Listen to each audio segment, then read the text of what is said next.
ആശ്വാസം നേടാം. ഹൃത്തിനുള്ളിൽ ജീവൻ നൽകും വചനം, തിരുവചനം. യേശുവിൽ ഏറ്റവും പ്രിയപ്പെട്ട എൻ്റെ സഹോദരി സഹോദരന്മാരെ, ഇന്ന് നമ്മൾ ചിന്തിക്കുന്ന വിഷയം മനുഷ്യൻ്റെ രക്ഷ എന്നതിനെ പറ്റിയാണ്. ആർക്കാണ് രക്ഷ ആവശ്യമായിട്ടുള്ളത്? ശിക്ഷയിൽ കഴിയുന്ന വ്യക്തികൾക്കാണ് രക്ഷ ആവശ്യമായിട്ടുള്ളത്. അല്ലെങ്കിൽ ശിക്ഷിക്കപ്പെടുമെന്ന് ഉറപ്പുള്ള വ്യക്തികൾക്കാണ് രക്ഷ ആവശ്യമായിട്ടുള്ളത്. പടുകുഴിയിൽ കിടക്കുന്നവർക്കാണ് രക്ഷ ആവശ്യമായിട്ടുള്ളത്. ശത്രു പിടിച്ചുകൊണ്ടുപോയി കെട്ടിയിട്ടിരിക്കുന്നവർക്കാണ് രക്ഷ ആവശ്യമായിട്ടുള്ളത്. സ്വന്തമായിട്ട് രക്ഷപ്പെടാൻ കഴിയാത്തവർക്കാണ് രക്ഷ ആവശ്യമായിട്ടുള്ളത്. മനുഷ്യൻ പാപം ചെയ്ത ആയിരക്കണക്കിന് വർഷങ്ങൾ ദൈവം കാത്തിരുന്നു. എന്തിനു വേണ്ടിയിട്ടെന്നറിയാമോ? യേശുക്രിസ്തുവിനെ വിടാൻ ദൈവത്തിന് ബുദ്ധിമുട്ടുണ്ടായിട്ടല്ല. ആദം പാപം ചെയ്തതിന് ശേഷം ആയിരക്കണക്കിന് വർഷങ്ങൾ, നൂറുകണക്കിന് തലമുറകൾ കടന്നു വന്നിട്ടും യേശു വന്നില്ല. ദൈവം മനഃപൂർവ്വം പിടിച്ചു വച്ചതല്ല പ്രിയപ്പെട്ടവരെ. ദൈവം ഒരു കാര്യം മനുഷ്യവർഗത്തെ പഠിപ്പിക്കുകയായിരുന്നു. തനിയെ രക്ഷപ്പെടാൻ സാധിക്കുമെങ്കിൽ രക്ഷപ്പെട്ടു കൊള്ളുക. തനിയെ രക്ഷപ്പെടാൻ സാധിക്കുമെങ്കിൽ രക്ഷപ്പെട്ടു കൊള്ളുക.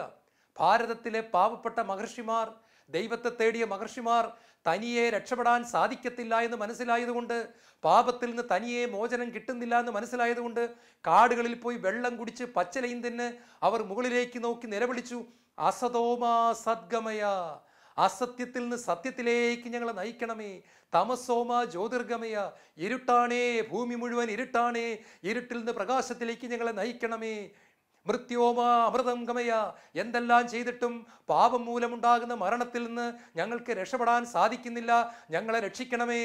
ലോകം മുഴുവനിൽ നിന്നും ഉയർന്ന നിലവിളിക്ക് യേശു ക്രിസ്തു കടന്നു വന്ന് പ്രിയപ്പെട്ടവരെ മറുപടി കൊടുക്കുകയാണ്. ഞാനാണ് സത്യം, ഞാനാണ് ജീവൻ, ഞാനാണ് വഴി. I am the life and the resurrection. ഞാനാണ് ജീവനും പുനരുത്ഥാനവും, ഞാൻ ലോകത്തിന്റെ പ്രകാശമാണ്. ലോകം മുഴുവൻ ആരെല്ലാം എന്തിനു വേണ്ടി പ്രാർത്ഥിച്ചോ അതിൻ്റെ എല്ലാം മറുപടി കൊടുത്തുകൊണ്ട് യേശു ക്രിസ്തു കടന്നു വന്നിട്ട് പറയാണ്, ലോകത്തു നിന്ന് ഉയർന്ന സകല വേദനകളുടെയും സകല നിലവിളികളുടെയും ഉത്തരം ഞാനാണ്. തമസോമ ജ്യോതിർഗമയ എന്ന് പറഞ്ഞാൽ അർത്ഥം ഇരുട്ടിൽ നിന്നും പ്രകാശത്തിലേക്ക് നയിക്കണമേ. I am the light of the world, ഞാൻ ലോകത്തിന്റെ പ്രകാശമാകുന്നു. ഐ ആം ദ ട്രൂത്ത്, ഞാൻ സത്യമാകുന്നു, ഞാൻ ജീവനും പുനരുത്ഥാനവുമാകുന്നു. പ്രിയപ്പെട്ട സഹോദരങ്ങളെ, പാപമില്ലാത്തവനായിട്ട് കടന്നു വന്ന യേശു പാപികൾക്ക് പരിഹാരമായി ബലിയായി തീരുകയാണ്. കുരിശിൽ പിടഞ്ഞു മരിക്കുമ്പോൾ പാപമില്ലാത്തവന്റെ രക്തം ഈ ഭൂമിയിലേക്ക് വീഴുകയാണ്. പാപമില്ലാത്തവൻ പാപികൾക്ക് പകരമായി തീർന്നതിനാൽ പാപമില്ലാത്ത യേശുവിൽ ഉണ്ടായിരുന്നത് മുഴുവൻ അവനിൽ വിശ്വസിക്കുന്ന പാപികളായ നമുക്ക് സൗജന്യമായിട്ട് കിട്ടുകയാണ്. ഞാൻ ഒന്നുകൂടെ പറയാം, പാപമില്ലാത്തവൻ പാപികൾക്ക് വേണ്ടി മരിച്ചതിനാൽ നമുക്ക് കിട്ടേണ്ട ശിക്ഷ യേശു ഏറ്റെടുത്തതിനാൽ പാപമില്ലാതിരുന്ന യേശുവിലുണ്ടായിരുന്ന സകല നന്മകളും അനുഗ്രഹങ്ങളും പാപികളായ നമുക്കൊരു എക്സ്ചേഞ്ച് ആയിട്ട് ലഭിക്കുന്നു. ഒരു കൈമാറ്റം സംഭവിക്കുന്നു, ഒരു മാറ്റം സംഭവിക്കുകയാണ് കുരിശിൽ എന്താണ് സംഭവിച്ചത്? എൻ്റെയും നിങ്ങളുടെയും പാപം, വേദനകൾ, ശാപം സകലതും യേശു സ്വന്തമായിട്ട് കൈനീട്ടി ഏറ്റെടുത്തിട്ട് യേശുവിനുണ്ടായിരുന്ന വിശുദ്ധി, യേശുവിനുണ്ടായിരുന്ന പരിശുദ്ധി, അഭിഷേകം, സ്നേഹം, സ്വർഗരാജ്യം, സ്വർഗത്തിലെ പിതാവ്, പരിശുദ്ധ മറിയം, പരിശുദ്ധാത്മാവ്, ഇതെല്ലാം നിത്യജീവൻ, ഇതെല്ലാം നമുക്ക് സൗജന്യമായിട്ട് തരുന്നു. ഹല്ലേലൂയ. അതുകൊണ്ടാണ് പ്രിയപ്പെട്ട സഹോദരങ്ങളെ അപ്പോസ്തല പ്രവർത്തനം 16:31 പറയുന്നു, believe in the Lord Jesus Christ. കർത്താവായ യേശുവിൽ വിശ്വസിക്കുക, നീ നിന്റെ കുടുംബവും രക്ഷ പ്രാപിക്കും. രക്ഷിക്കുന്നവനാണ് കർത്താവ്, ശിക്ഷിക്കുന്നവനല്ല, രക്ഷിക്കുന്നവൻ. ഹൃദയത്തിന്റെ ഉള്ളിൽ നിങ്ങളിത് കുറിച്ചു വെച്ചോണം. യേശു ശിക്ഷിക്കുന്നവനല്ല, രക്ഷിക്കുന്നവനാണ്. യേശു ശിക്ഷിക്കാനായിട്ട് കടന്നു വന്നതല്ല, രക്ഷിക്കാൻ വേണ്ടി കടന്നു വന്നതാണ്. യോഹന്നാൻ സുവിശേഷം 3:16 അവനിൽ വിശ്വസിക്കുന്ന ഒരുവന് നശിച്ചു പോകാതെ നിത്യജീവൻ പ്രാപിക്കുന്നതിന് വേണ്ടി തൻ്റെ ഏകജാതനെ നൽകാൻ തക്ക വിധം ദൈവം ലോകത്തെ അത്രമാത്രം സ്നേഹിച്ചു. അവനിൽ വിശ്വസിക്കുന്ന ഒരുവനും ശിക്ഷിക്കപ്പെടുന്നില്ല. യോഹന്നാൻ 3:17. അവനിൽ വിശ്വസിക്കുന്ന ഒരുവനും ശിക്ഷിക്കപ്പെടുന്നില്ല, അവനിൽ വിശ്വസിക്കുന്ന ഒരുവനും ശിക്ഷിക്കപ്പെടുന്നില്ല. ഹൃദയത്തിൽ കുറിച്ചു വയ്ക്കുക. റോമാലേഖനം 8:1 യേശു ക്രിസ്തുവിനോട് ഐക്യപ്പെട്ടവർക്ക് ശിക്ഷാവിധി ഇല്ല. യേശു ക്രിസ്തുവിനോട് ഐക്യപ്പെട്ടവർക്ക് ഇനി ശിക്ഷാവിധി ഇല്ല. പ്രിയപ്പെട്ട സഹോദരങ്ങളെ, നമ്മൾ യേശുക്രിസ്തുവിനെ ജീവിതത്തിൻ്റെ കർത്താവും രക്ഷകനുമായി സ്വീകരിക്കുകയും യേശു നമുക്ക് വേണ്ടി കുരിശിൽ ബലിയായി തീർന്നുവെന്ന് ഹൃദയത്തിൽ വിശ്വസിക്കുകയും അതരം കൊണ്ട് അത് ഏറ്റുപറയുകയും നമ്മുടെ ജീവിതത്തിൻ്റെ നാഥനും കർത്താവും ദൈവവുമായി യേശുക്രിസ്തുവിനെ നമ്മൾ പ്രതിഷ്ഠിക്കുകയും ചെയ്യുമ്പോൾ രക്ഷ നമുക്ക് സൗജന്യമായിട്ട് കിട്ടുന്നു. യേശയ്യായുടെ പുസ്തകം 55-ാം അധ്യായം 1-ാം വചനം ആരംഭിക്കുന്ന ഇങ്ങനെയാണ്: ദാഹാർത്തരെ ജലാശയത്തിലേക്ക് കടന്നു വരുവിൻ, നിർധനൻ വന്ന് വാങ്ങി ഭക്ഷിക്കട്ടെ, പാലും തേനും സൗജന്യമായി കുടിക്കുക. രക്ഷയ്ക്കു വേണ്ടി ദാഹിക്കുന്നവരെ, രക്ഷ കിട്ടാൻ നിലവിളിക്കുന്നവരെ, വരിക വരിക, രക്ഷയുടെ കിണറ്റിൽ നിന്ന് വന്ന് കുടിച്ചുകൊള്ളുക. 5 പൈസ തരേണ്ട കാര്യമില്ല, സൗജന്യമായി വന്ന് കുടിക്കുക. നിർധനൻ വന്ന് വാങ്ങി ഭക്ഷിക്കട്ടെ. പ്രിയപ്പെട്ട സഹോദരങ്ങളെ, പാലും തേനും സൗജന്യമായിട്ട് കുടിച്ചുകൊള്ളുക, പാലും വീഞ്ഞും സൗജന്യമായിട്ട് കുടിച്ചുകൊള്ളുക. രക്ഷ സൗജന്യമാണ്, വിലയില്ലാത്തതല്ല, ഒരുപാട് വിലയുള്ളതാണ്. എന്നാൽ എനിക്കും നിങ്ങൾക്കും അത് കൊടുത്തു വീട്ടാൻ പറ്റാത്തത് കൊണ്ട് നല്ലവനായ നമ്മുടെ സ്വർഗത്തിലെ പിതാവ്, നമ്മുടെ ദൈവം ആ വില കൊടുത്തു വീട്ടിയതാണ് യേശുവിൻ്റെ കുരിശ്. കുരിശിൽ പിടയുന്ന യേശുവിൻ്റെ രൂപം കാണുമ്പോൾ, ഒരു ഫോട്ടോ കാണുമ്പോൾ, ദേവാലയത്തിലെ ഒരു ക്രൂശിത രൂപം കാണുമ്പോൾ, നമ്മുടെ വീട്ടിലെ ഒരു ഫോട്ടോ കാണുമ്പോൾ ഓർത്തുകൊണം, പിതാവ് നമ്മളെ രക്ഷിക്കാൻ കൊടുത്ത വിലയാണത്. പിതാവ് കൊടുത്ത വലിയ വിലയാണത് പ്രിയപ്പെട്ടവരെ. അത് ചീപ്പ് ഗ്രേസ് അല്ല, ഒരുപാട് വിലയുള്ള ഒരു കൃപയാണ് ദൈവം നമുക്ക് വേണ്ടി തന്നത്. എന്നാൽ നമുക്കത് വീട്ടാൻ പറ്റാത്തത് കൊണ്ട് നമ്മൾ സൗജന്യമായിട്ട് അത് ദൈവം നമുക്കത് നീട്ടിത്തരികയാണ്. നമ്മളത് സ്വന്തമാക്കി കഴിഞ്ഞാൽ നമ്മൾ രക്ഷയുടെ അനുഭവത്തിലേക്ക് വരുന്നു. എഫെസൂസർക്ക് എഴുതിയ ലേഖനം 2-ാമത്തെ അധ്യായത്തിൽ നമ്മൾ കാണുന്നുണ്ട്, കൃപയാൽ, വിശ്വാസം വഴി കൃപയാലാണ് നിങ്ങൾ രക്ഷിക്കപ്പെട്ടത്. അത് നിങ്ങൾ നേടിയെടുത്തതല്ല, അത് ദൈവത്തിൻ്റെ പ്രവൃത്തിയാണ്, ദൈവത്തിൻ്റെ കരുണയാണ്, നിങ്ങളുടെ പ്രവൃത്തിയുടെ ഫലമല്ല. അതിലാരും അഹങ്കരിക്കേണ്ടതില്ല. ഹല്ലേലൂയ. ഒരു മനുഷ്യൻ ശിക്ഷയിൽ നിന്നും രക്ഷയിലേക്ക് കടന്നു വരുന്നത് ഒരു മനുഷ്യന്റെ പ്രവൃത്തികൾ മൂലമല്ല, ദൈവം കുരിശിൽ ചെയ്ത പ്രവൃത്തി മൂലമാണ്. ദൈവം കൊടുത്ത വിലയുടെ ഫലമായിട്ടാണ് ഒരു മനുഷ്യൻ രക്ഷിക്കപ്പെടുന്നത്, രക്ഷയുടെ അനുഭവത്തിലേക്ക് കടന്നു വരുന്നത്. രക്ഷ അനുഭവിക്കുന്ന വ്യക്തിയിൽ നിന്നും സൽപ്രവൃത്തികൾ ഒഴുകും. ആരാണോ യേശുവിൻ്റെ സ്നേഹം അറിഞ്ഞത്, ആ വ്യക്തിയിൽ നിന്നും പുറത്തേക്ക് ഒഴുകി വരുന്ന ഫലങ്ങളാണ് രക്ഷയുടെ ഫലങ്ങൾ. അതാണ് ഗലാത്യർ 5:22 നമ്മൾ കാണുന്നത്. സ്നേഹം, ആനന്ദം, സമാധാനം, ക്ഷമ, ദയ, നന്മ, വിശ്വസ്തത, സൗമ്യത, ആത്മസംയമനം എന്നീ ഫലങ്ങൾ രക്ഷ അനുഭവിച്ച വ്യക്തിയിൽ നിന്നും പതുക്കെ പതുക്കെ ഒഴുകാൻ തുടങ്ങുന്നു. യേശുവിനോടുള്ള ബന്ധം ആഴപ്പെടുന്ന അനുസരിച്ച് ഫലങ്ങളിൽ വളർച്ചയുണ്ടാകുന്നു, അഭിഷേകത്തിൽ വളർച്ചയുണ്ടാകുന്നു, ഗ്ലോറിയിൽ വളർച്ചയുണ്ടാകുന്നു, മഹത്വത്തിൽ വളർച്ചയുണ്ടാകുന്നു, തേജസ്സിൽ വളർച്ചയുണ്ടാകുന്നു, അഭിഷേകത്തിന്റെ ഉന്നത തലങ്ങളിലേക്ക് ദൈവം ആ മകനെ മകളെ കൂട്ടിക്കൊണ്ടുപോകുന്നു. രക്ഷയിൽ ഒരു വളർച്ചയുണ്ട്. രക്ഷയിൽ വളർന്ന് വളർന്ന് വളർന്ന് വളർന്ന് ദൈവത്തിന്റെ മഹത്വത്തിൽ പങ്കാളിയാകാനായിട്ട് ദൈവം നമ്മളെ വിളിക്കുകയാണ്. ഈശോയിൽ പ്രിയപ്പെട്ട സഹോദരങ്ങളെ, രക്ഷയുടെ 3 തലങ്ങളാണ് പരിശുദ്ധാത്മാവ് പറയുന്നത്. 1, പാപത്തിന്റെ ശിക്ഷയിൽ നിന്ന് രക്ഷിക്കുന്ന രക്ഷ. 2, പാപത്തിന്റെ ശക്തിയിൽ നിന്ന് നമ്മളെ രക്ഷിക്കുന്ന രക്ഷ. 3, പാപത്തിന്റെ സാന്നിധ്യത്തിൽ നിന്ന് നമ്മളെ രക്ഷിക്കുന്ന രക്ഷ. ഒന്നാമത്തതെന്ന് പറയുന്നത് പാപത്തിന്റെ ശിക്ഷ. റോമാലേഖനത്തിൽ വ്യക്തമായിട്ട് ദൈവം ആവർത്തിച്ച് പറയുന്നുണ്ട്, പാപത്തിനൊരു ശിക്ഷയുണ്ട്, പാപത്തിന്റെ ശമ്പളം മരണമാണ്. പാപം ചെയ്താൽ ശിക്ഷ ഉറപ്പാണ്. പക്ഷെ നമ്മൾ ശിക്ഷ അനുഭവിച്ചാൽ നമ്മൾ നരകത്ത് പോയി എന്നും കിടക്കേണ്ടതായിട്ട് വരും. സ്നേഹിക്കാൻ മാത്രം അറിയാവുന്ന നമ്മുടെ പൊന്നു പിതാവിന്, നമ്മുടെ സ്വർഗത്തിലെ പിതാവിന് അത് സഹിക്കാൻ പറ്റിയില്ല. തൻ്റെ മക്കൾ നരകത്ത് കിടക്കുന്നത് സഹിക്കാൻ പറ്റിയില്ല പിതാവിന്. അതുകൊണ്ട് നമ്മളെ രക്ഷിക്കാൻ തീരുമാനമെടുത്തു. വലിയൊരു വിലയാണ് അതിന് കൊടുക്കേണ്ടി വന്നത്. തൻ്റെ പുത്രൻ്റെ രക്തം, തൻ്റെ പുത്രൻ്റെ ജീവൻ, തൻ്റെ പുത്രൻ്റെ ശരീരം തകർക്കപ്പെടാൻ വിട്ടുകൊടുത്തു.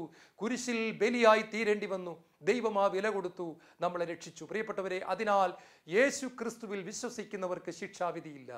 നമുക്കറിയാം, പഴയ നിയമത്തിലാണെങ്കിൽ ഒരു വ്യക്തി വ്യഭിചാരം ചെയ്താൽ ആ വ്യക്തിയെ കല്ലെറിഞ്ഞ് കൊല്ലണമെന്നുള്ളതായിരുന്നു നിയമം. ആ നിയമത്തിന് മാറ്റമൊന്നുമില്ല. യേശുവിൻ്റെ കാലഘട്ടത്തിൽ യോഹന്നാന്റെ സുവിശേഷം 8-ാം അധ്യായത്തിൽ നമ്മളിത് കാണുന്നു. വ്യഭിചാരം ചെയ്തുകൊണ്ടിരിക്കുമ്പോൾ പിടിക്കപ്പെട്ട ഒരു സ്ത്രീയെ നിയമജ്ഞരും ഫരിസേയരും മത നേതാക്കളും സമൂഹ നേതാക്കളും കൂടി യേശുവിൻ്റെ പക്കൽ കൊണ്ടുവന്നിട്ട് പറയുകയാണ്, ഇവൾ വ്യഭിചാരത്തിൽ പിടിക്കപ്പെട്ടവളാണ്, ഇവളെ കല്ലെറിഞ്ഞ് കൊല്ലണമെന്ന് നിയമം കൽപ്പിക്കുന്നു. നീ എന്തു പറയുന്നു? ഇവളെ കല്ലെറിഞ്ഞ് കൊല്ലട്ടെ. യേശു ഒന്നും മിണ്ടാതിരുന്നിട്ട് പറഞ്ഞു, നിങ്ങളിൽ പാപമില്ലാത്തവൻ അവളെ കല്ലെറിയട്ടെ. ആർക്കും കല്ലെറിയാൻ പറ്റിയില്ല പ്രിയപ്പെട്ടവരെ. ഒരു കൊച്ചു കല്ല് പോയിട്ട് അല്പം മണ്ണ് പോലും വാരി അവളുടെ പുറത്തിടാൻ പറ്റിയില്ല. അവളുടെ പുറത്തൊന്നും ആർക്കും ചെയ്യാൻ പറ്റിയില്ല. ചെറിയ ശിക്ഷ പോലും കൊടുക്കാൻ പറ്റിയില്ല. യേശു നടുക്ക് കയറി നമ്മളെ രക്ഷിക്കുകയാണ്.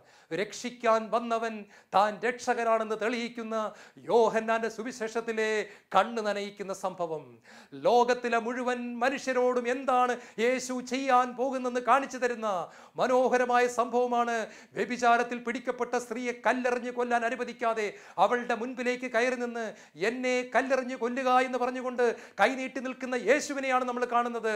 അങ്ങനെ കല്ലേറ് വാങ്ങിച്ച യേശുവിനെയാണ് കാൽവരിയിലെ കുരിശിൽ നമ്മൾ കാണുന്നത്. പ്രിയപ്പെട്ടവരെ, അന്ന് വ്യഭിചാരത്തിൽ പിടിക്കപ്പെട്ട സ്ത്രീക്ക് കല്ലേറ് കിട്ടിയില്ല. പകരം അവൾക്ക് കിട്ടേണ്ട മുഴുവൻ ശിക്ഷയും അടിയും യേശു ക്രിസ്തുവിന് കിട്ടിയതാണ്. ഗബ്ബാത്ത കൽത്തളത്തിൽ പീലാത്തോസിന്റെ കൊട്ടാരത്തിൽ യേശുവിന്റെ മുതുകത്തടിയേറ്റ ചാട്ടവാറുകൾ. എനിക്കും നിങ്ങൾക്കും കിട്ടേണ്ട ശിക്ഷയാണ് യേശു ഏറ്റെടുത്തത്. എനിക്കും നിങ്ങൾക്കും ശിക്ഷ കിട്ടാതിരിക്കാൻ യേശു ഏറ്റെടുത്തു. യേശു ശിക്ഷ അനുഭവിച്ചു. എന്നെ കേട്ടുകൊണ്ടിരിക്കുന്ന വിവിധ ജാതി മതസ്ഥരായ സഹോദരങ്ങളെ, നിങ്ങൾ മനുഷ്യവർഗത്തിൽ പെടുന്നവരാണെങ്കിൽ ഞാൻ നിങ്ങളോട് സ്നേഹത്തോടെ പറയട്ടെ, നിങ്ങളുടെ പാപത്തിന് ഒരു ശിക്ഷയുണ്ട്. ആ ശിക്ഷ നിങ്ങൾക്ക് കിട്ടാതിരിക്കണമെങ്കിൽ അതാരെങ്കിലും ഏറ്റെടുക്കാൻ തയ്യാറായിരിക്കണം. നിങ്ങൾക്ക് അങ്ങനെ ഒരാളെ കാണിച്ചു തരാൻ പറ്റുമോ? ആരാണ് നിങ്ങൾക്ക് പകരം ശിക്ഷ ഏറ്റെടുത്തത്? ഞാൻ നിങ്ങൾക്കൊരാളെ കാണിച്ചു തരാം. അവന്റെ പേരാണ് നസറായനായ യേശു. വചനം മാംസമായി നമ്മുടെ ഇടയിൽ വസിച്ചു. അവന്റെ മഹത്വം നമ്മൾ കണ്ടു. കൃപയും സത്യവും നിറഞ്ഞതും ദൈവത്തിന്റെ ഏകജാതന്റേതുമായ തേജസ് നിറഞ്ഞ ഗ്ലോറിയസ് ജീസസ്, യേശുവിന്റെ മഹത്വം ഞങ്ങൾ കണ്ടു. പ്രിയപ്പെട്ട സഹോദരങ്ങളെ, യേശുവിൽ വിശ്വസിക്കുന്ന നമുക്ക് ശിക്ഷാവിധിയില്ല. കല്ലെറിഞ്ഞ് കൊല്ലപ്പെടാൻ വിധിക്കപ്പെട്ടവൾക്ക് ഒരു ശിക്ഷയുമില്ല. ഒന്നുകൂടെ ഞാൻ പറയാം, കുരിശിൽ മരിക്കുന്ന കള്ളൻ യേശുവിനോടൊപ്പം പിടയുകയാണ്. അവനറിയാം അവൻ നരകത്തേക്കാണ് പോകാൻ പോകുന്നത്. കൊലപാതകം ചെയ്തിട്ടുണ്ടായിരിക്കാം, ബലാത്സംഗം ചെയ്തിട്ടുണ്ടായിരിക്കാം, കുഞ്ഞുങ്ങളെ ദുരുപയോഗിച്ചിട്ടുണ്ടായിരിക്കാം, വീടിന് തീ വെച്ചിട്ടുണ്ടായിരിക്കാം, തീവ്രവാദിയായിരുന്നു കാണും, ഗുണ്ടാപ്പണി ചെയ്ത് കാണും. അല്ലെങ്കിൽ റോമാക്കാരങ്ങനെ പെട്ടെന്നൊന്നും ഒരാളെ കയറി കുരിശി തറച്ച് കൊല്ലുകയില്ല. അന്ന് അവിടെ ജയിലിൽ ഇടുന്ന പരിപാടിയൊക്കെ ഉണ്ട്. പക്ഷെ ഇവനെ കുരിശി തറച്ച് കൊല്ലണമെന്നുണ്ടെങ്കിൽ അവൻ വലിയ കുറ്റവാളിയായിരുന്നു. അവനറിയാം അവൻ നരകത്തേക്കാണ് പോകുന്നത്. നരകത്തിൽ അവന് വലിയ ശിക്ഷ കിട്ടാൻ പോവുകയാണ്. അവൻ അവിടെ കിടന്നുകൊണ്ട് യേശുവിനോട് പറഞ്ഞു, യേശുവേ, നീ നിന്റെ രാജ്യത്ത് പ്രവേശിക്കുമ്പോൾ എന്നെ കൂടി ഓർക്കണമേ. എന്നെ കൂടെ നീ ഒന്ന് ഓർക്കണമേ. നീ രാജാവാണ്, നീ കർത്താവാണ്, നീ എൻ്റെ രക്ഷകനാണ്. നീ എൻ്റെ പാപങ്ങൾക്ക് വേണ്ടിയാണ് നീ പിടയുന്നെന്ന് എനിക്കറിയാം. നീ ഒരു തെറ്റും ചെയ്തിട്ടില്ല എന്ന് എനിക്കറിയാം. ഒരു തെറ്റും ചെയ്യാത്ത നീ എൻ്റെ അടുത്ത് കിടന്ന് കുരിശിൽ പിടയുന്നത് എനിക്ക് നരകത്ത് കിട്ടേണ്ട ശിക്ഷ കിട്ടാതിരിക്കാനാണെന്ന് ഞാൻ വിശ്വസിക്കുന്നു. കർത്താവേ, നീ നിന്റെ രാജ്യത്ത് പ്രവേശിക്കുമ്പോൾ എന്നെ ഓർക്കണമേ. എന്നെ മറന്ന് കളയരുതേ കർത്താവേ. നീ ഓർത്താൽ എനിക്ക് രക്ഷ കിട്ടും. ഉടൻ വന്നു നാഥന്റെ മറുപടി. രക്ഷിക്കാൻ വന്നവൻ മറുപടി കൊടുത്തു, Today you will be with me in paradise. നീ ഇന്ന് എന്നോടുകൂടെ പറുദീസയിലായിരിക്കും. പ്രിയപ്പെട്ട സഹോദരങ്ങളെ, അവന്റെ ശിക്ഷ മാറിക്കിട്ടി. 2 സെക്കൻഡ് അവന്റെ ശിക്ഷ മാറിക്കിട്ടി. അവന്റെ ജീവിതത്തിന്റെ വഴി മാറിപ്പോവുകയാണ്. നരകത്ത് വായും പിളർന്നിരുന്ന സാത്താൻ കണ്ണു തള്ളിപ്പോയി. ഇവൻ മരിക്കുന്നതും പിടിച്ചെടുക്കാൻ വേണ്ടി കൈനീട്ടിയിരുന്ന സാത്താന്റെ കണ്ണു തള്ളിപ്പോയി. സാത്താന്റെ തല തകർക്കാൻ വന്നവൻ സാത്താന്റെ തല തകർക്കുന്നത് സാത്താൻ കണ്ടു. 1 യോഹന്നാൻ 3:8 പിശാചിന്റെ പ്രവൃത്തികളെ നശിപ്പിക്കുന്നതിന് വേണ്ടിയാണ് മനുഷ്യപുത്രൻ പ്രത്യക്ഷനായത്. പിശാച് മനുഷ്യനെ പാപത്തിലൂടെ വീഴിച്ച് അവന്റെ അടിമകളാക്കി നരകത്തിൽ കൊണ്ടുപോകാൻ പദ്ധതിയിട്ട് കാത്തിരുന്നപ്പോൾ മനുഷ്യന് കിട്ടേണ്ട ശിക്ഷ സ്വന്തമായി ഏറ്റെടുത്തുകൊണ്ട് സാത്താന്റെ തലയെ തകർത്തവൻ യേശു. നമ്മളെ ശിക്ഷയിൽ രക്ഷിക്കുന്നവൻ യേശു. യേശുവിന് ഒരു വ്യക്തി ജീവിതം കൊടുക്കുമ്പോൾ ആ വ്യക്തിയുടെ പാപത്തിന്റെ ശിക്ഷ ഒഴിവാക്കപ്പെടുകയാണ്. ഹല്ലേലൂയ. ഇതാണ് പ്രിയപ്പെട്ടവരെ സുവിശേഷം. ഇതാണ് ലോകത്തോട് സഭ വിളിച്ചു പറയേണ്ട സുവിശേഷം. യേശു ക്രിസ്തുവിൽ വിശ്വസിക്കുന്നവർക്ക് ശിക്ഷാവിധിയില്ല. അവർക്ക് വേണ്ടി സ്വർഗരാജ്യം കാത്തിരിക്കുന്നു. ലൂക്കാ സുവിശേഷം 10:20 Your names are written in heaven, so rejoice. നിങ്ങൾ സന്തോഷിക്കുവിൻ, നിങ്ങളുടെ പേര് സ്വർഗത്തിൽ എഴുതപ്പെട്ടിരിക്കുന്നു. നിങ്ങൾ എഴുതിയതല്ല, വേറൊരുവൻ എഴുതി. ചോര കൊണ്ടെഴുതി, മഷി കൊണ്ടല്ല. അവന്റെ പേരാണ് നസറായനായ യേശു. ദൈവത്തിന്റെ പൊന്നോമന പുത്രൻ രക്തം ചിന്തി നമ്മുടെ പേര് നിത്യജീവന്റെ പുസ്തകത്തിൽ എഴുതി കാത്തിരിക്കുന്നവൻ നമ്മുടെ പൊന്നേശു. അവനെ വർണ്ണിക്കാൻ വാക്കുകൾ പോരാ.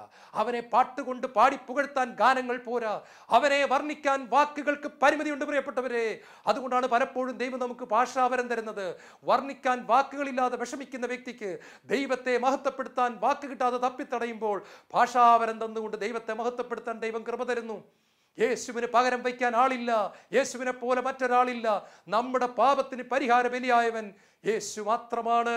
നമ്മുടെ ഇടയൻ, നമ്മുടെ കർത്താവ്, നമ്മുടെ രക്ഷകൻ. 2, നമ്മളെ പാപത്തിന്റെ ശക്തിയിൽ നിന്ന് രക്ഷിക്കുന്നു. നമ്മുടെ പ്രോബ്ലം ഇതാണ്, ആരോടും പിണങ്ങരുത്, ഇന്നു മുതൽ ഞാൻ എല്ലാവരോടും ക്ഷമിക്കും എന്ന് നമ്മൾ രാവിലെ തീരുമാനമെടുത്തുകൊണ്ട് പുറത്തേക്ക് ഇറങ്ങുമ്പോഴാണ് ജോലി സ്ഥലത്ത് നമ്മൾ ചെയ്യാത്ത തെറ്റിന് നമുക്കെതിരെ പഴി വരുന്നത്. നമ്മൾ രാവിലെ എടുത്ത മുഴുവൻ തീരുമാനങ്ങളും കാറ്റിൽ പറന്നുകൊണ്ട് നമ്മളെ സൽപ്പേര് കളങ്കപ്പെടുത്തിയ വ്യക്തിയോട് നമുക്ക് ക്ഷമിക്കാൻ സാധിക്കുന്നില്ല. നമ്മുടെ ജീവിത പങ്കാളി നമ്മളെ വേദനിപ്പിക്കുമ്പോൾ നമുക്ക് ക്ഷമിക്കാൻ സാധിക്കുന്നില്ല. നമ്മൾ ദിവസങ്ങളും ആഴ്ചകളും മാസങ്ങളും കൊണ്ട് നടക്കുന്നു. ചിലർ വർഷങ്ങളോളം ഓർത്തു വച്ചിരിക്കുന്നു. ആഗ്രഹമുണ്ട്, സാധിക്കുന്നില്ല. പാപത്തിന്റെ ശക്തിയിൽ നിന്ന് രക്ഷപ്പെടാൻ പറ്റുന്നില്ല. ഒരു നീരാളി കയ്യാളിപ്പിടുത്തം പോലെ പിടിച്ചു വെച്ചിരിക്കുകയാണ്. വിശുദ്ധിയോടെ ജീവിക്കണമെന്നുണ്ട്, പറ്റുന്നില്ല. ആരെ കണ്ടാലും നോക്കിപ്പോകുന്നു. മയക്കുമരുന്ന് ഉപയോഗിക്കരുന്ന ആഗ്രഹമുണ്ട്, പക്ഷെ എടുത്തു പോകുന്നു. മദ്യപിക്കരുന്ന ആഗ്രഹമുണ്ട്, പക്ഷെ കുടിച്ചു പോകുന്നു. പുകവലിക്കരുന്ന ആഗ്രഹമുണ്ട്, പക്ഷെ വലിച്ചു പോകുന്നു. ഭാര്യയെ തല്ലരുന്ന ആഗ്രഹമുണ്ട്, പക്ഷെ ദേഷ്യം വരുമ്പോൾ അടിച്ചു പോകുന്നു. പാപം ചെയ്യാതിരിക്കാൻ പറ്റാത്ത അവസ്ഥ. പരദൂഷണം പറയരുന്നുണ്ട്, പക്ഷെ പറഞ്ഞു പോകുന്നു. വിധിക്കരുതെന്ന് തീരുമാനമെടുക്കുന്നു, വിധിച്ചു പോകുന്നു. പാപത്തിന്റെ ശക്തിയെ തോൽപ്പിക്കാൻ പറ്റാതെ നിസ്സഹായനായി തീരുന്ന മനുഷ്യന് വേണ്ടി പാപത്തിന്റെ മേൽ വിജയം കൊടുക്കാൻ യേശു വന്നു. പാപത്തിന്റെ പുറത്ത് വിജയം കൊടുക്കുന്നവനായ യേശു. യോഹന്നാന്റെ സുവിശേഷത്തിൽ ബെത്സിദ കുളക്കരയിൽ 38 വർഷമായി തളർന്നു കിടന്ന ഒരു മനുഷ്യനെ യേശു കാണിച്ചു തരുന്നത് ഇതിന്റെ അടയാളമാണ് പ്രിയപ്പെട്ടവരെ. ഈ 38 വർഷവും മാലാഖ വെള്ളം കുളത്തിലിറക്കുമ്പോൾ തനിയെ രക്ഷപ്പെടാൻ വേണ്ടി രോഗിയായിരുന്ന, തളർവാദ രോഗിയായിരുന്ന അവൻ 38 വർഷവും ശ്രമിച്ചിട്ടും അവന്റെ മുഴുവൻ കഴിവുകളും ശക്തിയും എടുത്തിട്ടും ഒരിക്കൽ പോലും അവന് തനിയെ രക്ഷപ്പെടാൻ സാധിച്ചില്ല. ആ ശക്തിയിൽ നിന്ന് അവന് രക്ഷപ്പെടാനായിട്ട് സാധിച്ചില്ല. ഈ 38 വർഷം എന്ന് പറഞ്ഞ ഒരു നീണ്ട കാലഘട്ടമാണ്. ഒരു മനുഷ്യന്റെ നല്ല കാലം തീർന്നിരിക്കുകയാണ്. ഓർക്കുക, അവന്റെ ജീവിതം തകർന്ന് തരിപ്പണമായി. എന്ത് ചെയ്തിട്ടും രക്ഷപ്പെടാൻ പറ്റുന്നില്ല. യേശു അവനെ തേടി വന്നിട്ട് പറയുകയാണ്, സുഖം പ്രാപിക്കാൻ നിനക്ക് ആഗ്രഹമുണ്ടോ? നിന്റെ കിടക്കയും എടുത്ത് എഴുന്നേറ്റ് നടക്കുക. ഇന്നലെ വരെ നിന്നെ പരാജയപ്പെടുത്തിയിരുന്ന ശക്തിയുടെ മേൽ നിനക്ക് ഞാൻ വിജയം തരുന്നു. നിന്റെ കിടക്ക എടുത്തുകൊണ്ട് എഴുന്നേറ്റ് നടക്കുക. ജനത്തിന്റെ മുമ്പിലൂടെ സാക്ഷിയായി, വിജയാളിയായി, വിക്ടോറിയസ് ആയി നടക്കുക. മുന്നോട്ട് പോകുക, അഭിഷേകത്തോടെ പോവുക. ദൈവശക്തി വെളിപ്പെടുത്തുന്ന ജീവിതം ജീവിച്ച് കാണിക്കുക. ദൈവത്തിന്റെ മഹത്വം നിന്റെ ജീവിതത്തിൽ വെളിപ്പെടുത്തുക. പ്രിയപ്പെട്ട സഹോദരങ്ങളെ, 38 വർഷം ശ്രമിച്ചിട്ട് പറ്റാത്ത കാര്യം ഒറ്റ സെക്കൻഡ് കൊണ്ട് നടക്കാൻ. That is Jesus. ഇതാണ് യേശു. അനേക വർഷങ്ങൾ ലൈംഗിക പാപാസക്തിയിൽ നിന്ന് രക്ഷപ്പെടാൻ സാധിക്കാത്ത ജഡമോഹത്തിൽ കഴിഞ്ഞിട്ടുള്ള ചില വ്യക്തികൾ അത്ഭുതകരമായ യേശുവിൻ്റെ തൊടൽ മൂലം വിശുദ്ധിയിൽ ജീവിക്കുന്നത് ഞാൻ കണ്ടിട്ടുണ്ട് പ്രിയപ്പെട്ടവരെ. ഞാൻ കണ്ടിട്ടുണ്ട്. പോണോഗ്രാഫിക്ക് അടിമപ്പെട്ടു പോയവർ, ബ്ലൂ ഫിലിമിന് അടിമപ്പെട്ടു പോയവർ, വ്യഭിചാരത്തിന് അടിമപ്പെട്ടു പോയവർ, തെറ്റായ ബന്ധങ്ങളിൽ അടിമപ്പെട്ടു പോയവർ, ശരീരത്തിന്റെ മറ്റു പാപങ്ങൾക്ക് അടിമപ്പെട്ടു പോയവർ, വർഷങ്ങളോളം ശ്രമിച്ചിട്ട് പറ്റാതിരുന്നത് യേശു ക്രിസ്തുവിന്റെ ഒരു തൊടലിലൂടെ അത്ഭുതകരമായി വിശുദ്ധിയിലേക്ക് കടന്നു വരുന്നത് ഞാൻ കണ്ടിട്ടുണ്ട്. ഒരുപാട് പേരെ കണ്ടിട്ടുണ്ട്. യേശു കടന്നു വരുമ്പോൾ പാപത്തിന്റെ മേൽ വിജയം കിട്ടുന്നു. പത്രോസ് കർത്താവിനോട് പറഞ്ഞു, കർത്താവേ, അത് നീയാണെങ്കിൽ കടലിന്റെ മുകളിലൂടെ നടക്കാൻ എന്നെ അനുവദിക്കണമേ. കർത്താവ് വെള്ളത്തിന്റെ മുകളിലൂടെ നടന്നു വരുന്നത് കണ്ടപ്പോൾ പത്രോസിന്റെ വിശ്വാസം ഉണർന്നു. പത്രോസിന് മനസ്സിലായി, എൻ്റെ കർത്താവിന് വെള്ളത്തിന്റെ മുകളിൽ കൂടെ നടക്കാനുള്ള കൃപയുണ്ടെങ്കിൽ എൻ്റെ കർത്താവിന് എന്നെ നടത്താനും സാധിക്കും. അതുകൊണ്ട് പത്രോസ് പറഞ്ഞു, കർത്താവേ, എനിക്കും നടക്കണം. കർത്താവ് പറഞ്ഞു, വരിക, നടന്നുകൊള്ളുക. ആ വചനം കേട്ട് പത്രോസ് നടക്കാനായിട്ട് തുടങ്ങി. പ്രിയപ്പെട്ട സഹോദരങ്ങളെ, നടന്ന് കുറച്ചു ദൂരം മുന്നോട്ട് പോയപ്പോൾ കൊടുങ്കാറ്റിനെയും ഇടിവെട്ടിനെയും മിന്നലിനെയും ഒക്കെ പത്രോസ് ശ്രദ്ധിച്ചപ്പോൾ പത്രോസ് വെള്ളത്തിലേക്ക് മുങ്ങിത്തുടങ്ങി. കഴുത്ത് വരെ വെള്ളത്തിലായപ്പോൾ അവൻ വിളിച്ചു, കർത്താവെ, രക്ഷിക്കണമേ. പ്രിയപ്പെട്ട സഹോദരങ്ങളെ, നിങ്ങൾക്കറിയാം, യേശു കടലിന്റെ മുകളിലൂടെ നടന്നു വന്നിട്ട് പത്രോസിന്റെ കൈക്ക് പിടിച്ചിട്ട് പറഞ്ഞു, നീ എന്തിനാണ് ഭയപ്പെട്ടത്? അവന്റെ കൈക്ക് പിടിച്ചിട്ട് വെള്ളത്തിന്റെ മുകളിൽ കൂടി പത്രോസിനെ കർത്താവ് തിരിച്ചു നടത്തി, മുങ്ങാതെ നടത്തി, മുങ്ങിപ്പോകാതെ നടത്തി, തിരിച്ച് വിജയാളിയാക്കി നടത്തി, ജയിപ്പിച്ചു. കർത്താവ് തോറ്റ സ്ഥലത്ത് ജയിപ്പിക്കുന്നവൻ. വെള്ളത്തിനൊരു പ്രത്യേകതയുണ്ട്. നമ്മൾ വെള്ളത്തിലേക്ക് പോയാൽ വെള്ളം നമ്മളെ താഴേക്ക് വലിക്കും. അതെല്ലാവരെയും വെള്ളം വലിച്ചിടും. എന്നാൽ യേശു വന്നപ്പോൾ വെള്ളം തോറ്റുപോയി. വെള്ളം അതിൻ്റെ പഠിച്ച പണി 18 നോക്കി. പത്രോസേ, താഴോട്ട് വാടാ, പത്രോസേ, മുങ്ങടാ, നിന്നെ ഞാൻ മുക്കുമടാ. പക്ഷെ തൊടാൻ പറ്റുന്നില്ല. കാരണം യേശു അവിടെ ഉണ്ട്. The presence of Jesus, the Son of the living God. ജീവനുള്ള ദൈവത്തിന്റെ സാന്നിധ്യമുള്ളതിനാൽ വെള്ളത്തിന് പത്രോസിനെ താഴേക്ക് വലിച്ചിടാൻ സാധിച്ചില്ല. യേശുവിൻ്റെ കരങ്ങളിൽ മുറുകെ പിടിച്ച പത്രോസ് വിജയാളിയായി തിരിച്ച് വെള്ളത്തിന് മുകളിലൂടെ നടന്നു. പ്രിയപ്പെട്ടവരെ, എന്നെ കേട്ടുകൊണ്ടിരിക്കുന്ന എൻ്റെ പ്രിയപ്പെട്ട സഹോദരങ്ങളെ, ഒരുപാട് വർഷം പ്രാർത്ഥിച്ചിട്ടും ഉപവാസം എടുത്തിട്ടും നോമ്പ് നോറ്റിട്ടും ടെക്നിക്കുകൾ എല്ലാം ചെയ്തിട്ടും തോറ്റിരിക്കുന്ന വ്യക്തിയാണോ? യേശുവിനെ ഹൃദയം പൊട്ടിയൊന്ന് വിളിച്ച്, പത്രോസ് വിളിച്ചതുപോലെ ഒന്ന് വിളിച്ച്, കർത്താവേ, നീ വരണമേ. വെള്ളത്തിൻ്റെ മുകളിലൂടെ കർത്താവ് നടക്കുന്നവനെന്ന് പറഞ്ഞാൽ അർത്ഥം പാപത്തിൻ്റെ മുകളിലൂടെ നടക്കുന്നവൻ, പാപത്തിന്റെ ശക്തിക്ക് മുകളിലൂടെ നടക്കുന്നവൻ, പാപത്തിന് ഒരിക്കലും മുക്കിക്കളയാൻ പറ്റാത്തവൻ, പാപത്തിന് ഒരിക്കലും പ്രലോഭനം കൊടുത്ത് തോൽപ്പിക്കാൻ പറ്റാത്തവൻ. അവന്റെ പേരാണ് യേശു. നിങ്ങളിൽ ആർക്ക് എന്നിൽ പാപം തെളിയിക്കാൻ കഴിയുമെന്ന് മനുഷ്യ ചരിത്രത്തിൽ വിളിച്ചു ചോദിച്ച ഒരേ ഒരുവൻ, അവന്റെ പേരാണ് നസറായനായ യേശു. നിങ്ങളിൽ ആർക്ക് എന്നിൽ പാപം തെളിയിക്കാൻ സാധിക്കുമെന്ന് നെഞ്ചത്ത് കൈവച്ച് ചോദിക്കാൻ കഴിവുള്ളവൻ, സാധിക്കുന്നവൻ, അതിന് അർഹതയുള്ളവൻ, അവന്റെ പേരാണ് യേശു ക്രിസ്തു. അവന് പാപത്തിന്റെ മുകളിലൂടെ മുങ്ങാതെ നടക്കാൻ പറ്റുമെങ്കിൽ അവനിൽ വിശ്വസിക്കുന്ന എന്നെ എന്നെയും നിങ്ങളെയും അവന് മുക്കാതെ നടത്താനായിട്ട് സാധിക്കും. പ്രിയപ്പെട്ടവരെ, ഇന്നലെ തോറ്റുപോയ പത്രോസ് ഇന്ന് ജയിച്ചു. എന്താ കാരണം? എന്തെങ്കിലും തിയറി പഠിച്ചിട്ടാണോ? 10 പോയിന്റ് പ്രസംഗം കാണാതെ പഠിച്ചിട്ടാണോ? എന്താണ്ട് കാണാപ്പാടം പഠിച്ചിട്ടാണോ? ഒന്നുമല്ല. അവിടെ പോയിന്റോ പ്രസംഗമോ അല്ല, ഒരു വ്യക്തിയാണ്. ആ വ്യക്തിയുടെ പേരാണ് യേശു. ഒരു കാര്യം കൂടെ ഓർക്കണം, യേശു പത്രോസിനെ കൈക്ക് പിടിച്ചത് പള്ളിയുടെ അകത്ത് വെച്ചല്ല. പള്ളിയുടെ അകത്ത് മാത്രം പ്രാർത്ഥിക്കുന്ന ഒരു വ്യക്തിയാണെങ്കിൽ നിങ്ങളോട് എനിക്ക് കൂടുതലായിട്ടൊന്നും പറയാനില്ല. പള്ളിയുടെ അകത്ത് നിങ്ങൾ പ്രാർത്ഥിക്കണം, പക്ഷേ അവിടെ കിട്ടുന്ന, പള്ളിയിൽ നിന്ന് കിട്ടുന്ന ശക്തി, വിശുദ്ധ കുർബാനയുടെ ശക്തി അവിടെ കളഞ്ഞിട്ട് പോരരുത്. കർത്താവിനെയും കൊണ്ട് വേണം പുറത്തേക്ക് ഇറങ്ങാൻ. കർത്താവിൻ്റെ കൈക്ക് പിടിച്ച് വേണം പിന്നീട് മുഴുവൻ സമയവും നടക്കാൻ. നാളെ പള്ളിയിൽ എത്തുന്നത് വരെയും കർത്താവ് നിങ്ങളുടെ കൈകളിൽ പിടിച്ചിരിക്കട്ടെ. പ്രിയപ്പെട്ട സഹോദരങ്ങളെ, പള്ളിക്ക് പുറത്താണ് പ്രലോഭനം കൂടുതൽ. ഞാൻ എപ്പോഴും ഇത് പറയാറുണ്ട്. ഇതാ കടലിന്റെ നടുക്ക് വെച്ച് പള്ളിയിൽ നിന്നും വളരെ ദൂരെയായി പത്രോസ് പ്രലോഭനം നേരിട്ടപ്പോൾ, പത്രോസ് മുങ്ങിപ്പോയപ്പോൾ, ആ പാതിരാത്രിയിൽ കടലിന്റെ മുകളിലൂടെ നടന്നു വന്ന് യേശു പത്രോസിനെ രക്ഷിക്കുകയാണ്. നിങ്ങൾക്ക് എവിടെ വെച്ച് പ്രലോഭനം ഉണ്ടായാലും പാപത്തിന്റെ ശക്തിയിൽ നിങ്ങളെ രക്ഷിക്കാൻ യേശു ക്രിസ്തു മതിയായവനാണ്. അവന്റെ ശക്തി നിങ്ങളെ വിജയിപ്പിക്കും. അവന്റെ ശക്തി നിങ്ങളെ മുക്കാതെ നിർത്തും. അവന്റെ ശക്തി നിങ്ങളെ വെള്ളത്തിന്റെ മുകളിലൂടെ നടത്തും, പാപത്തിന്റെ മുകളിലൂടെ നടത്തും, ജഡമോഹത്തിന്റെ മുകളിലൂടെ നടത്തും, ആസക്തികളുടെ വലിവിന്റെ മുകളിലൂടെ നടത്തും. O the mighty power of Jesus! O the mighty power of Jesus! യേശു ആരാണ് പ്രിയപ്പെട്ടവരെ? നമ്മുടെ രക്ഷകനാ, പൊന്ന് കർത്താവാണ്. Wonderful Lord. അവനെ പോലെ ആരുമില്ല. മൂന്നാമതായി, പാപത്തിന്റെ സാന്നിധ്യത്തിൽ നിന്ന് അവൻ രക്ഷിക്കുന്നു. അത് സ്വർഗത്ത് വെച്ച് മാത്രമേ പറ്റൂ. സ്വർഗത്ത് പാപത്തിന്റെ സാന്നിധ്യം ഇല്ല. വെളിപാട് പുസ്തകത്തിൽ 21-ാം അധ്യായത്തിൽ മനോഹരമായ ഒരു വചനം നമ്മൾ കാണുന്നുണ്ട്. അവിടെ നമ്മൾ കാണുന്ന വചനം ഇതാണ്: സ്വർഗത്ത് പ്രകാശം നൽകാൻ ചന്ദ്രനോ സൂര്യനോ ഇല്ല. അവിടെ പ്രകാശം നൽകുന്നത് ദൈവത്തിൻ്റെ ചൈതന്യമാണ്. കുഞ്ഞാടാണ് അവിടത്തെ ദീപം. അതിൻ്റെ പ്രകാശത്തിൽ ജനതകൾ സഞ്ചരിക്കുന്നു. ഹല്ലേലൂയ! സ്വർഗത്തെ കാര്യം പറഞ്ഞിരിക്കുകയാണ്. സ്വർഗത്ത് ഇരുട്ടില്ല, സ്വർഗത്ത് പ്രകാശം മാത്രമേ ഉള്ളൂ. സ്വർഗത്ത് പാപമില്ല, സ്വർഗത്ത് പാപ സാഹചര്യങ്ങളില്ല, സ്വർഗത്ത് പാപത്തിൻ്റെ സാന്നിധ്യമില്ല, സിന്നിൻ്റെ പ്രസൻസ് സ്വർഗത്തില്ല. കാരണം അവിടെ കുഞ്ഞാടിൻ്റെ പ്രകാശമാണ്. ആ പ്രകാശത്തിൽ സ്വർഗത്തിലെ ജനതകൾ സഞ്ചരിക്കുന്നു. ഹല്ലേലൂയ! നമുക്ക് ടെംപ്റ്റേഷൻ പോലും ഇല്ലാത്തൊരു സ്ഥലത്ത്, ഒരു പ്രലോഭനവും ഇനി ഉണ്ടാകാത്ത സ്ഥലത്ത് ദൈവം നമ്മളെ അവസാന മരണശേഷം കൊണ്ടുപോയി എത്തിക്കും. ആ സ്ഥലത്തിന്റെ പേരാണ് സ്വർഗം. അവിടെ പാപത്തിന്റെ സാന്നിധ്യം പോലും ഇല്ല. ഒന്നാമത് പാപത്തിന്റെ ശിക്ഷയിൽ നിന്ന് മോചിപ്പിക്കുന്നു. രണ്ടാമത് പാപത്തിന്റെ ശക്തിയിൽ നിന്ന് മോചിപ്പിക്കുന്നു. മൂന്നാമത് പാപത്തിന്റെ സാന്നിധ്യത്തിൽ നിന്ന് മോചിപ്പിക്കുന്നു. രൂപാന്തരമലയിൽ യേശു രൂപാന്തരപ്പെടുമ്പോൾ ഒരു മേഘം ഇറങ്ങി വന്നു. മോശയും ഏലിയായും കർത്താവിനോട് സംസാരിച്ചു. യേശുവിൻ്റെ വസ്ത്രം സൂര്യനെ പോലെ വെട്ടിത്തിളങ്ങി. ഒരു വെൺമേഘം അവിടെ മൂടി. എന്താ ഇത് കാണിച്ചത്? പത്രോസേ, യാക്കോബേ, യോഹന്നാനെ, സ്വർഗം ഏതാണ്ട് ഇതുപോലിരിക്കും. സ്വർഗം ഏതാണ്ട് ഇതുപോലിരിക്കും. ഇത് മേഘം, മേഘം, മേഘം, ദൈവത്തിൻ്റെ തേജസ് മൂടുന്ന മേഘം. കർത്താവേ, ഇവിടെ ആയിരിക്കുന്നത് നല്ലത്. ഞങ്ങൾ 3 കൂടാരം നിർമ്മിക്കാം. ഇവിടെ ആയിരിക്കുന്ന നല്ലത്. സ്വർഗം അനുഭവിക്കായിരുന്നു പത്രോസ്. പാപത്തിന്റെ സാന്നിധ്യമില്ലാത്ത സ്വർഗം രൂപാന്തരമലയിൽ അനുഭവിക്കാൻ ദൈവം പത്രോസിനും യാക്കോബിനും യോഹന്നാനും കൃപ കൊടുത്തു. പാപം തൊടാത്ത വെൺമേഘം, ദൈവത്തിന്റെ ഷെക്കിനായി ഗ്ലോറി, ദൈവത്തിന്റെ മഹത്വം ആ രൂപാന്തരമലയിൽ മൂടിയപ്പോൾ ഭാര്യയെ കാണണ്ട, അമ്മായിമ്മയെ കാണണ്ട, വീട്ടിൽ പോകണ്ട, ഇവിടെ ആയിരുന്നാ മതി എന്ന് പറയത്തക്കവണ്ണം സ്വർഗത്തിന്റെ അനുഭവം പത്രോസിന് കാണിച്ചു കൊടുത്തു. പ്രിയപ്പെട്ടവരെ, മരണശേഷം പാപത്തിന്റെ സാന്നിധ്യമില്ലാത്ത സ്ഥലത്ത് നമ്മളെ എത്തിക്കും.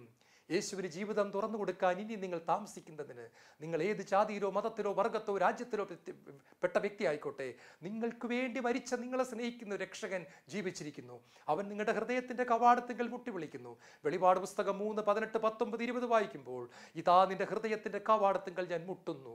തള്ളി തുറക്കാൻ അറിഞ്ഞുകൂടാഞ്ഞിട്ടല്ല, അവിടെ നിന്ന് കള്ളനല്ല, മാന്യനാണ്. അതുകൊണ്ട് സ്നേഹത്തോടെ മുട്ടിക്കൊണ്ടിരിക്കുകയാണ്. നമ്മൾ ആ വാതിൽ തുറന്നു കൊടുത്താൽ അകത്തു വരും, ഭക്ഷണം കഴിക്കും, നമ്മുടെ സുഖദുഃഖങ്ങളിൽ പങ്കാളിയാകും, വിജയിപ്പിക്കും, അഭിഷേകത്തിന്റെ ജീവിതം തരും. രക്ഷയുടെ 3 തലങ്ങളും ഞാനും നിങ്ങളും അനുഭവിക്കും. കണ്ണുകളടയ്ക്കാൻ പ്രാർത്ഥിക്കാം. യേശുവേ, എന്നെ രക്ഷിക്കാൻ വന്നതിന് നന്ദി പറയുന്നു. കൊടുത്ത വിലയ്ക്ക് നന്ദി പറയുന്നു. യേശുവേ, ഞാൻ എന്നും അങ്ങയുടേത് മാത്രമാണ്. എന്നെ ചേർത്ത് പിടിക്കണമേ. യേശുവേ നന്ദി, യേശുവേ ആരാധന, യേശുവേ മഹത്വം.